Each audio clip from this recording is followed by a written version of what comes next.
In today's show, I get to talk to Claire Milligan, co-founder of Aimably, a company helping businesses slash cloud costs. From surviving private equity shakeups to heli-skiing adventures, Claire's journey is all about resilience, sharp business acumen, and the power of trusting your instincts.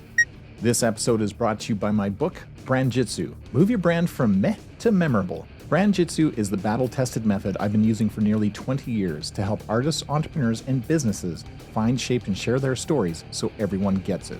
And where do you get a copy of this amazing book? Glad you asked. Head over to brandjitsu.com to order a signed copy, or get it at Indigo, Chapters, Kohl's, Barnes & Noble, or head down to your local independent bookstore and ask them to bring it in. All right, welcome to the RebelRebel. I'm your host, Michael Dargie, and somewhere across the world, I don't know where, we're going to find out, is Claire Milligan. Claire, how the heck are you? I'm doing great, and I'm hanging out in California. I love California so much. What part of California? I currently live in Ventura, which is a delightful little town north of Los Angeles, and we are famous for being the headquarters of Patagonia. Oh, nice. Yeah. I love Patagonia. Me too. It's such a great company. Okay, that's nice. And you guys aren't on fire yet? Not yet. No. Somewhat Okay. Proximity. Next county over. We're good. Next county over. All right, good. It's a buffer zone. Yeah. You need that. Yeah. That's outstanding. So, Claire, if we could catch the world up with what it is that you're up to now, what would best describe your current journey? I am currently an entrepreneur trying and somewhat killing herself over in a really good way to help people understand how to really succeed when their companies are owned by private equity. Oh, that's a big thing. That is, because that's not an easy ship to sail. No, it's not, and it's very confusing. And there's things said and things expected. There's a political game. There's a financial game. There's there's all kinds of crazy bits that go into it. But what's cool is that you take a great company and you turn it into a better company, and then everyone hopefully does well when that happens. And so in the end, it's a really very interesting business process. Wow. Yeah. Okay. And I've been on, I want to say like a fly on the wall, a fly in the building during one of these things. And it's like, it can be quite an adventure. We saw 5 different CEOs in 5 years. The founder got booted right away. Check. Awesome. Okay. So, I mean, I got chills. It's like I lived part of this life. This is so cool. Yeah. What got you here? Like what? Yeah. So I had worked for a company that was a small startup. I got hired as a designer. I was working in the product team. Over time, did better. We got bought by a private equity firm, and through figuring it out and kind of not figuring it out, falling on my face, I got to the point where I was actually running the line of business, which is the one I had gotten hired for in the first place. Wow. And I felt like this is the kind of thing that a lot of people don't get taught. They don't know, they don't understand. So I want to be able to share. And then the craziest thing happened because I started, sharing my information with other people. But then I was told, Claire, this line of business that you're running, it was a growth engine at one point in time. Now we're going to grow other places. We want you to turn it into a cash cow, which is a nice way of saying fire all your friends. But at the same time, if you looked at the business as a whole, mathematically, structurally makes sense. So I then learned how to restructure and support different lines of businesses and change everybody's mindset. But there was one thing I couldn't change, and that was our cloud hosting costs. We were heavy on AWS, and we couldn't make it any different from what it was. It was just like the bill was like nearly repeatable and always the same. And so I could cancel rent. I could stop renewing new laptops, I could do all these things to take cost out of the business, but the whole cloud hosting costs were what the cloud hosting costs were. And I realized that couldn't actually be true. Like there's no possible way that this is actually true. So my engineering leader, Mark, and I decided we were going to go figure out if it could be true. So we created this company, we call it Aimably, and we help people radically change and reduce their cloud hosting costs during times of private equity transformation. Oh, you disruptor, you. Holy crap. there is so much to unpack there. That's really cool that you found that niche as a way to, move the dial. Yeah, well, Isn't that something? they say when you're starting a company, you're supposed to be very interested in who's going to buy. And it's funny because if you overlap with who needed it, me, and who needs their people to need it, private equity, it was kind of a nice alignment of, build for my own experience. And yeah. Yeah. Holy Christmas. So, okay. So how long it's Mark, right? Yes. Yeah. How long have you guys been doing this thing? So we got started right about the end of 2020 working together. He had been working on it for about a year after I kindly showed him the door in order to make money for my line of business. You showed your friends the door. I did. And so he'd been working on it for about a year at that point. But before we actually worked together since 2012. So we've known each other quite a while. Oh, that's cool. Well, I think it says a lot about you as a person that somebody that you showed the door you're now doing business with. So clearly, you dealt with it the best way you possibly could. I appreciate that. Yeah, that's cool. But I imagine it must have been just awful at the time. It was. I have a pit in my stomach right now, even just thinking about doing that. I don't know that I'd have the stomach for it. Anyway, so you said you started as a designer. Yeah. What does that mean? Like, well, are you a graphic designer? Are you an experienced designer? Like, what kind of designer are you? Well, back in the day, there was no such thing. It was like, I got a degree in logo design and print. Okay. So it's like, how do you lay out a book? I've done so many books in school. Love that. But yeah, no, there wasn't any kind of like UX even at the time. But I had gotten a job early on at an educational startup company, didn't really like it, needed to find a way out. So I went back to design school. And then when I got a job at a design firm, one of the companies that hired us to do a website was actually this company that I later got hired as being a designer for. Because I found that their questions of how to use things and how to develop and design their applications were coming out as they were asking us to market them. So I realized how slowly and unbaked these ideas were, but it was kind of an opportunity to contribute. And it was fun for a while. Put your stamp on stuff too. Yeah. Figure stuff out. Hot damn. Okay. So take me back to early Claire. Like, what is it, that, you're clearly not wired the same way most people are. You're doing your own thing. You're sourcing these challenges, almost like looking for them and figuring out a way to navigate them and then turning it into a business. How does that happen? Well, that's interesting because there's kind of two different nascent pieces that I think make a lot of sense when you put them together. The first one is I've been obsessed with cars since day one, and not like, ooh, that engine's really strong, but like, why did they put the door handle there? That doesn't make any sense. You have to bend over and turn the wrong way. Like, you know those old Nissan SUVs that are the weird handlebar door handle thingy? Yeah. Anyway, stuff like that. Like, where is the gear shift and why is it making my elbow go backwards? So all the usability of cars and how we spend so much of our time in them has been something fascinating to me from the jump. And so I think a lot about how people act and how people behave and how that fits into how you can come up with ideas and solutions. Wow. But then the other thread is that my parents are bankers and they were introduced by their parents who were bankers. And so the conversations about finances and good businesses and whether or not somebody gets a loan, that stuff was dinner table basics, MBA of childhood. So you put those two together and you start saying well, how can we creatively solve problems from a financial goal mindset? Interesting. Wow. Okay. So let's talk about childhood dinners for a sec. What was your favorite childhood dinner?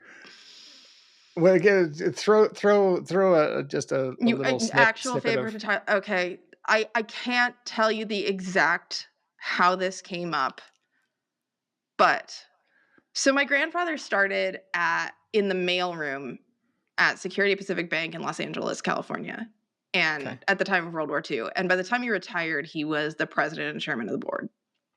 So like this guy had done everything. Wow. That's such a story. He didn't have a college degree, couldn't afford it. And he had this way with people where you would never know if you met him that he was actually like a mover and a shaker. And he had on his desk in this like top floor office in downtown Los Angeles, this farting Santa that came out every Christmas. And there was some sort of explanation about like a new secretary and like not understanding the farting Santa and how it turned into an HR issue because like this was just such a odd wackadoo thing. And he took it really seriously and he like met the secretary's husband and like there was a whole like process of him having to like mea culpa for his Farting Santa. So yeah, that's the one that sticks out at me. Holy moly. That's so awesome. What do you have that's quirky and weird like that? Have you carried any of that forward? Do you have like a Nerf gun? Oh, the Nerf guns. Yeah, there was a lot of Nerf guns in San Francisco in about 2006. But yeah, okay, I'm dating myself. Yeah. Oh, sorry. Well, we used to have those pods like where you'd have like the thing that you'd put on the top and then you'd like control it and like shoot for it. Yeah. Yep. Mm-hmm. And then if you really just were angry at somebody, you'd just take the Nerf dart and like just go down and throw. Yeah, no, that wasn't it. My weirdness though is that I like to say snarky things with needlepoint pillows. I make needlepoint pillows, especially ones that like say things. I'm currently working on one that says apologies for my delayed response. I love it. Yeah.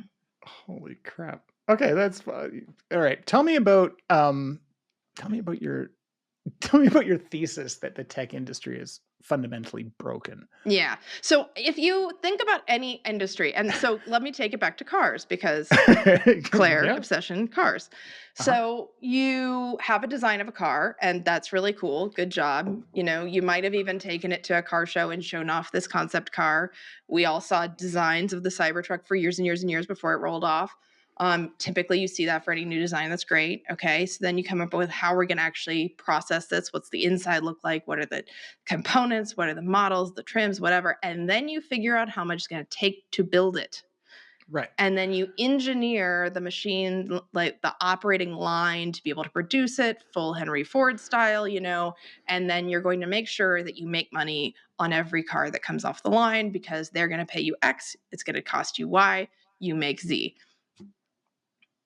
Software doesn't really know that at all. And I think that it could be very easy to say, well, Claire, we have engineers and they write code. What is the cost of the code to be written?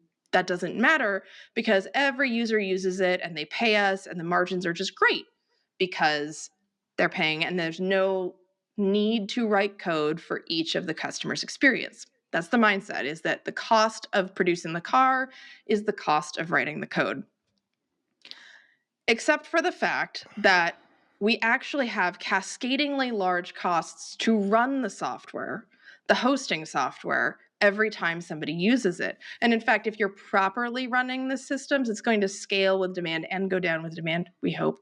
And so there is a unit cost to a customer's experience. And this is driven by code decisions and infrastructure decisions, and all of these that are made by engineers who are trying to optimize because they're told, and that's how everything they were trained, for functionality and not for cost.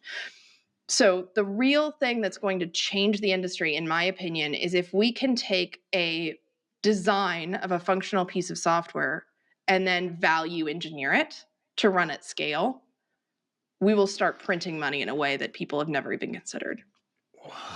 Wow, a bunch of things jumped into my head right there as you're saying that, because I mean, software is one of those things that is never done, as you know. But you know, we have these versions that we iterate and we push out. Like I'm just thinking back to my experience because we had a big farm of developers, and they're coding in mod Perl, and basically every day it would go, you know, get pushed to the server on a cron job, and then it would break, and they'd have to go and frank encode it back together. and the thing that jumps to mind is, you know, it's almost like it was planned to be that way, so that and I'm not saying the developers did this. I just think that it's just the meatball surgery that is, a lot of certainly early days code development is not super maintainable. You just snap together something that you hope works and patches a hole at the time. And they're a fixed cost. We have 12 developers, and they're just going to be working on stuff for however long. And we've got our server farm over here that's doing this stuff. The tech guys and gals never change. I mean, that's just they might change because they get so frustrated with trying to fix this thing. So I'm starting to see software development in a whole new light. Yeah, you're actually hitting on the second half, like the corollary to this, which is if software companies have these great margins that we talk about so often. So like this would be how much money do you make if you sub out hosting costs before you talk about the operating expense of the business, before you talk about the people you can fire. Then you should be saying then you could theoretically fire all those people and still be a very prosperous company. That's the idea of a gross margin, is that all the operational stuff you could change because the only cost to really deliver your business is the cost of the assembly line, which is the cost of the cloud hosting costs. Right. But you've hit exactly the nail on the head. These tech firms are not profitable because of all the people working and building new features and supporting the existing ones, because they're required to service customer contracts. And that's the definition, actually, of that cost that goes on the top line before the gross margin. That's the definition of you need this to run your company. And in fact, a lot of us have seen these private equity owned businesses fire their engineering teams and then beg them to come back because they're the only ones who know the meatball, right? Right. So, yeah. What does this comment I don't mean? know any way to say this is necessary expense other than to say you couldn't exist without these people. So this is necessary expense. So my corollary is like, we do margins wrong. We do margins wrong in software. We value companies incorrectly because of people trying to apply a specific financial model and actually that not being the correct one. And so then if we really put all those people up top, then we've got highly challenging companies that are not going to scale as well as we thought. And so you need to come up with new ways to think about getting that kind of scale.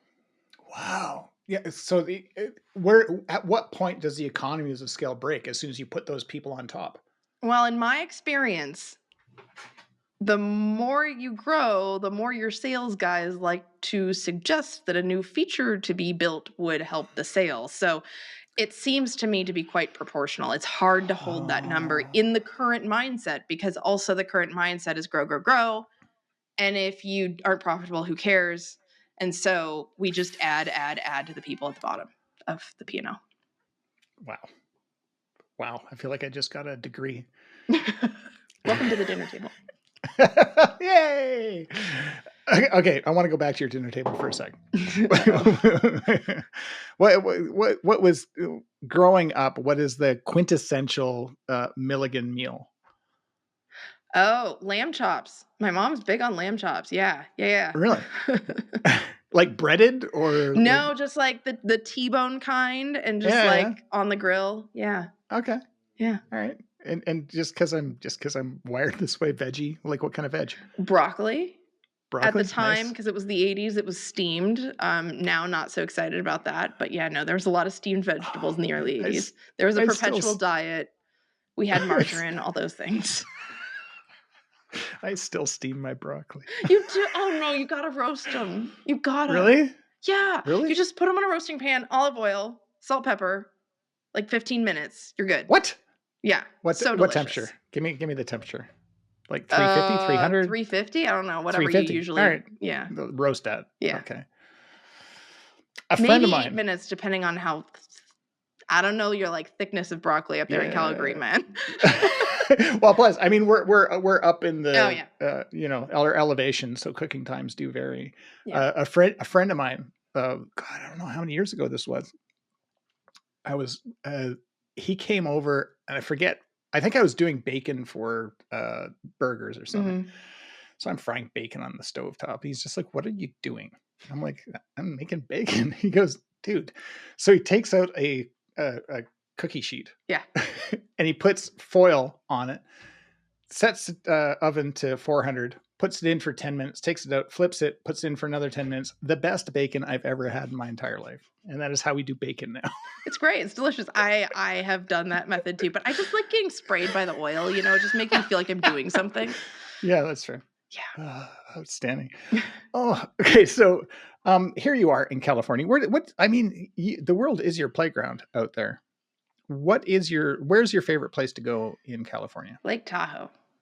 Oh, for sure. Okay. I grew up going there once a week, for a week every winter and every summer.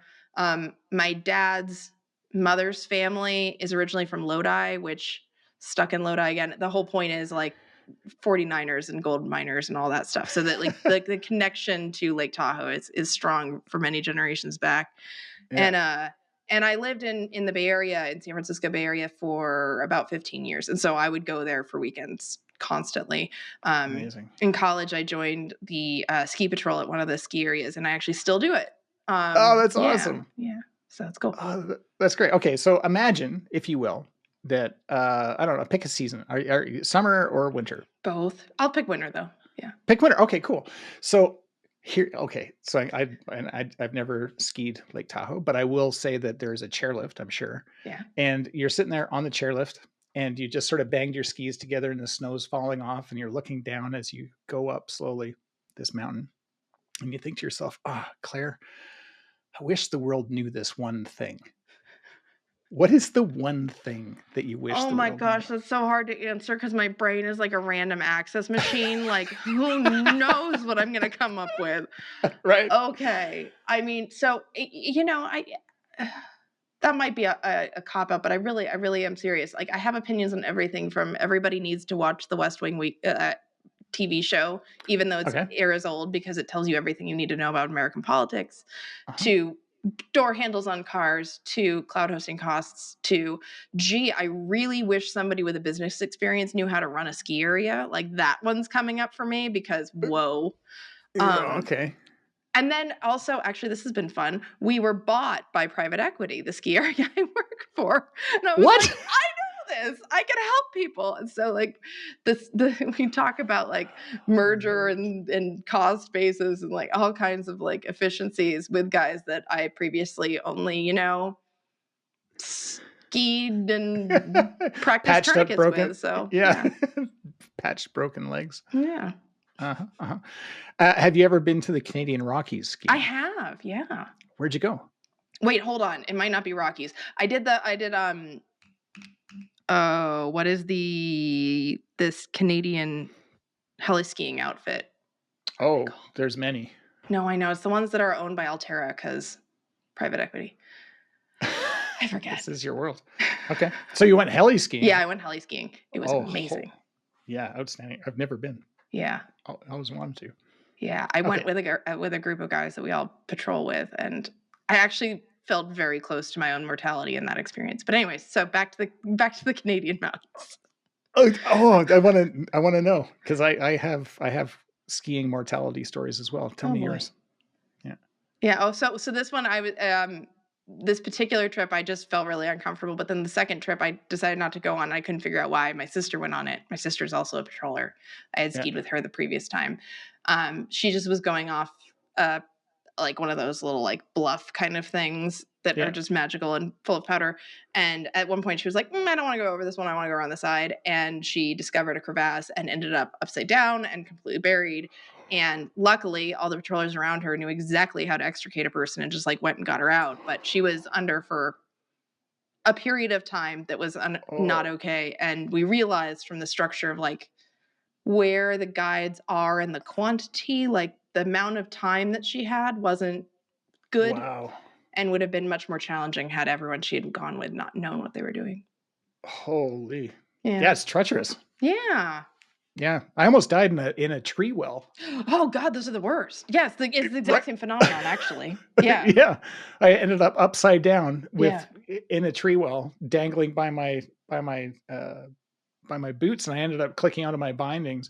I'm talking like it was deep, like I would say 15 feet at least, that I had to try to climb my way out of. It was terrifying. So when you got out of your bindings, was that a game changer in the positive direction, or did it make it more complicated? No, it had to happen because I was upside down. Yeah. Like I could not do anything. Like it was not my skis on top of the thing. Like nobody saw me. It was like deep, like buried into it. So I was like a couple feet below when my, Yeah. because we were tree skiing. Yeah. And then I just got sucked into this thing, and before you know it, I'm hanging upside down. I'm just like, how am I going to get out of this? Because also my friends were gone, right? Like they were, and they're like, I don't know, maybe he took another turn. Yeah, we'll see him down at the ski out. Mm-hmm. I'm sure he's fine. I'm sure he's fine. Yeah, crazy. Okay, that's cool. Wow. Are you a powder skier, mogul skier, easy run? Not cliff much jumper, moguls. like. We get like funky snow out here where our snow danger is different. Our temperatures are much warmer. Even though it's high altitude, it will go above freezing 85% of the ski days of the year. Oh wow. And so we get a very strong melt freeze cycle. And so you'll get a couple of days if you're lucky of powder, but then like a week after a storm, then the north facing stuff gets like this texture that we like to call chalk. And so it's kind of like powder-ish continuously, but it ends up being that moguls are solid and recommended to be avoided because what are you trying to do? Like we're not Johnny Mosley or anything. Hilarious. Are you a skier? Are you a snowboarder? I'm a skier. Yeah. Yeah. Okay. Yes. Okay. Cool. Even though it tried to kill you, you still favor it. I do. I mean, I do love snowboarding on powder, which has been a lot of years since I've done that because like our powder out here is extraordinary. Yeah. But snowboarding on hardpack is a recipe for sciatic nerve damage. Yeah, that and the whole whack effect that happens on the long runouts. Yeah. No. Okay, so let's go back to cars for a sec. Okay. Gull wing doors, yay or nay? In the original concept of them, complete nay. I mean, it was just like, rap video, I don't know, like just showing off, wing up. Yeah. Especially when the Pimp My Ride series, when they just took your average Escalade and then added the gull wing on top of it. It was like, what are we doing here? I can understand the utility design idea behind the Tesla gull wing. I think it makes a lot of sense. It's actually one of the design things I like about Tesla. I'm a little bit not excited about other things, but I think it's actually pretty well considered, even though you kind of have to apologize for yourself when you use one of them and people see you. Yeah, that's fair. 100%. Sorry. I'm sorry. I'm not that guy. That's very Canadian. Tell me, what is a guilty pleasure for Claire? What do you do just for yourself to recharge? I love mint chocolate chip ice cream. I love to bake in general. Last night I was really stressed, so I made some monkey bread. That's pretty cool. I like figuring things out that I can bake. I'm not good at cooking, despite the fact that we just discussed broccoli. Like that's not my specialty, but baking is fun. And it's how I survived COVID. I just baked a lot. I was one of those people. Were you a sourdough person? Like, do you have your own sourdough starter? I didn't get into sourdough, but I did get nerdy about croissants and getting lamination. Oh. Yeah. That intimidates me. Yeah. Well, you just have to like be more precise and get excited about letting things sit. I don't know. That's what you need it to harden. It needs to be like good hard butter. That's precisely engineered. All right. Yeah. That tracks.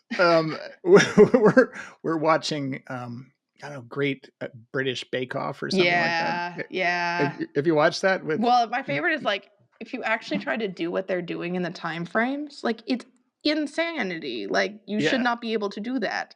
They don't talk about that part. Well, I think they allude to it that this is nuts. But then they cut to. I think we're in like season 8. Noah Fielding is in it. He's great. Yeah. What I love about it also is that it's very refreshing for Americans in particular to watch in a way that I don't know if they know. And that's that everyone who competes has an average job. Like they're a normal person.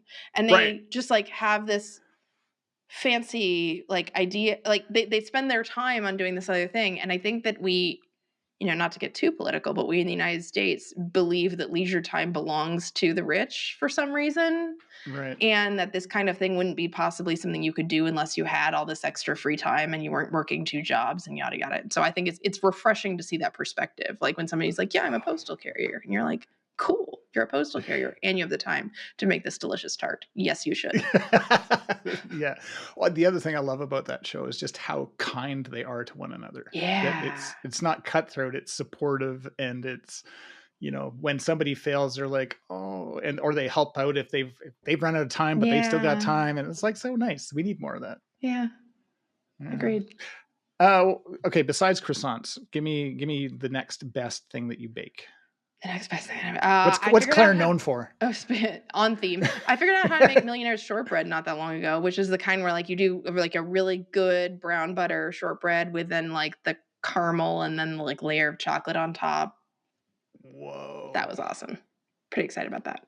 Yeah, no kidding. How did you get it the first time? No, I lost patience in making the butter actually browned, and then kind of didn't quite get this. I ran out of time and I lost patience, but I knew how I would get there to be better. Okay. That's amazing. Outstanding. Okay. Do you Netflix? Yeah. Yeah. What's your show? What's your thing besides West Wing? Yeah. Which we touched on. Okay. So I think that this is actually going to follow along the theme a little bit too, is that I love watching people and analyzing people. So it can be documentary, it can be trashy reality TV. My current one that I find fascinating, especially in comparison to before, I grew up dancing. And so the Dallas Cowboys cheerleaders season of Making the Team, which was a thing before and on like country TV, they now have a new Netflix version, which is more like gritty, raw documentary. And it's fascinating because like they're cheerleaders, right? They're exceptional dancers. Great, wonderful. It is the end of the world when they screw up to them, and and at the same time, like they're getting these horrendous injuries, and they're paid the same as like a Burger King worker. It's just it is mind blowing that we accept this paradigm and make TV off of it. If you could fix the world, Claire, how would you do it? Okay. Mother Teresa, I am not, but we'll try. Here we go. Yeah. You want me to finish that if I could fix the world? Okay. Yeah. It doesn't. I don't need the full plan. I just need like what's one lever that you would pull? Well, there's 2. Number 1, run businesses well so that you have money to do other things, like do better in the world. There's a lot of waste that goes on in how government runs, nonprofit runs, business runs, all that. That's kind of like my mission, I guess. But the other side is just like care about what happens to other people, man.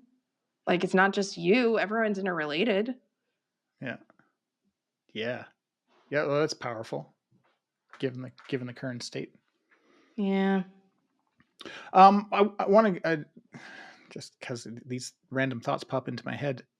AWS, it's a good service. Mm-hmm. Yes, it's pretty solid. Mm-hmm. They're not the devil. Mm-mm. Okay, they're predictable. It's crazy. There's 3 providers of cloud hosting services. One's Amazon. They go by Amazon Web Services. Yep. It would be probably better for our economy and for them if they were a different company than Amazon, but it's not really an axe I've got to grind. They've got Microsoft Azure, and then you've got Google Cloud. All of them innovating on developer experience, all of them innovating on how you can step away from managing servers and instead running programs, which is great and actually makes the idea of value engineering even closer to being doable when you think about it that way. There's no issues with people in warehouses getting harmed. Or like none of the bad juju of Amazon really exists in AWS. The one thing that I would say that's challenging for many people is that they're very demanding of their workforce and they have very high expectations. And if you don't meet them, you're gone. Seems fair though. Yeah, it works for people. Terrible. It works for people there. Yeah. Um, and I don't want to date this episode whatsoever. So just imagine there's a time when people running Windows machines had some issues with business. And everyone got What? stranded around the world today. Yeah. Yep. Mm-hmm. Yeah. Any thoughts on that that you care to share? And you can plead the fifth. Well, I have been in the situation where we've caused harm to clients with our systems, like not to that level, but to the point of, a data breach or inappropriate access to things that they shouldn't have had access to. And these things happen in software. And I think that there is a very tertiary or quaternary, or I don't even know how far down we're going to go, job that we give to testing nowadays. There's this model of you should be continuously testing. You don't need human testers. It can all be automated. Testing people are just, being nitpicky. They're not engineers even. They're not qualified to be part of this conversation. There's a whole lot of those kind of, and I think that this is the outcome that happens when you have that mindset. I don't know enough about what goes on in these companies to particularly say, yes, this company was the one that really took that perspective. But I think in general, this happens a lot because we don't think about our outcomes. We think about our deliverables, and we think about just need to get this code out, just need to check the box, make our roadmap commitment, and we get stuck in decisions that have cascading consequences that engineers might not even know could be possible. Right, but testers do. I've got a friend who's a very high level software tester, and we talk about this a lot. Yeah. It's a big thing. Yeah. Far out. God, I had another question. Oh, how could I forget? I can't have a conversation without. And I don't know where Aimably lives in this world, but what's AI like for you? Well, it's interesting because the company that Mark and I were at before, we actually did a decent amount of natural language learning and neural networks connecting to make relationships with data and images and things like that. And we thought a lot about whether or not we would apply some of that this time. And we do, to the extent where we're talking about connecting data sets. The hardest part in actually getting a clear indication of what to do to save money in a meaningful way in cloud hosting is to say that this cost is connected to this source. And if you change this source, that cost will change. Right. And so we do connections more advanced that way. And that I think is why we are different in the marketplace. We are a professional service that's backed by this technology. So we take our own understanding, we feed that into the system, and then we develop these connections that aren't necessarily obvious. But you can go about saving cloud costs through certain other ways that are less of an impact, and you don't need AI to do so. So I think that we like to think about making business sense of the tech underneath, and we do use some more advanced processing tools to do that. Very cool. How important are people just in general? Oh my gosh, they're the most important. It's crazy. I think that, there's a way to define that in lots of ways, but when you've got a farting Santa, you've got to apologize to the husband in 1965. So I don't know. Okay. I think that people are just the beginning and the end of the conversation, really. Yeah. Outstanding. Do you get to travel much in the world? Yeah, I really do like to travel. That is something that I love to do. Mm-hmm. And what's your, I don't know, a favorite place or a place you've never been that's next on your list? Well, that's a funny thing you should ask. So I turned 40 this year, and my dad had made a comment maybe 5 or 10 years ago saying, I just want to pack a bag and go to the airport and then just pick a flight and see what happens. Right. And so I said, Dad, this is what I want to do. You and we're going to do this. I turned 40. And so we packed a bag and we went around the world. And in this current state, you do have to have the ticket before you enter a country that you're going to leave.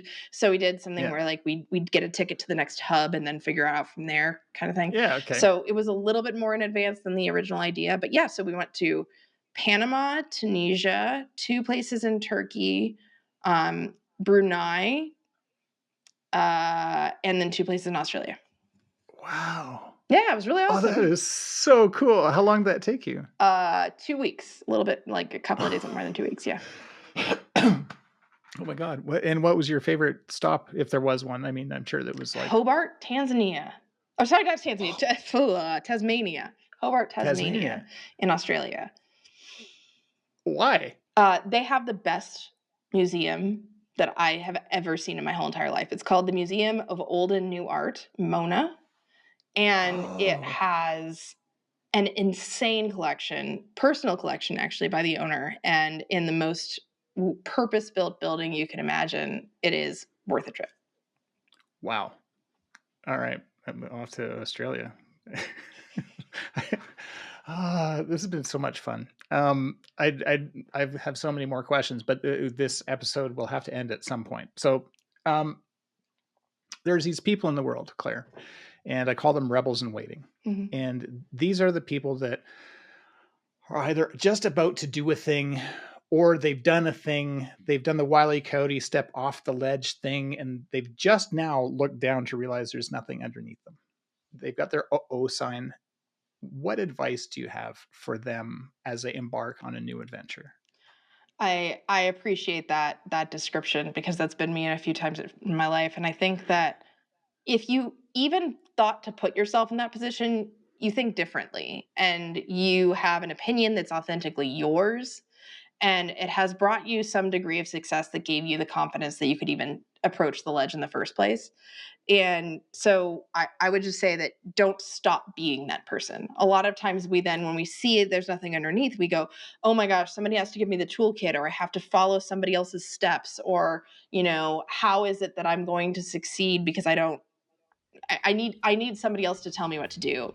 And I think what will make you successful as this rebel in waiting is to dig in and say, who am I? What do I know? And then bring that authentically out, and people will come. That was awesome. That's an excellent answer. Thank you so much, Claire. Claire, this has been so much fun. Thank you so much for sharing time with us. This has been time well spent. Thank you so much, Michael. It's been awesome. Hey, it's me again. Thank you so much for listening to this episode. If you're an artist, entrepreneur, or business owner who believes your brand could be more than it is, head over to brandjitsu.com and join the list to get your copy of my book, Brand Jitsu, Move Your Brand from Meh to Memorable. I've been your host, Michael Dargie, and this has been the RebelRebel podcast. It's a podcast for creative rebels and entrepreneurs all over the world. And hey, if you're a rebel or you know a rebel, why don't you head on over to the RebelRebelPodcast.com and fill out our guest request form. Share or subscribe wherever you get your favorite podcasts. And thanks so much for listening. Until next time.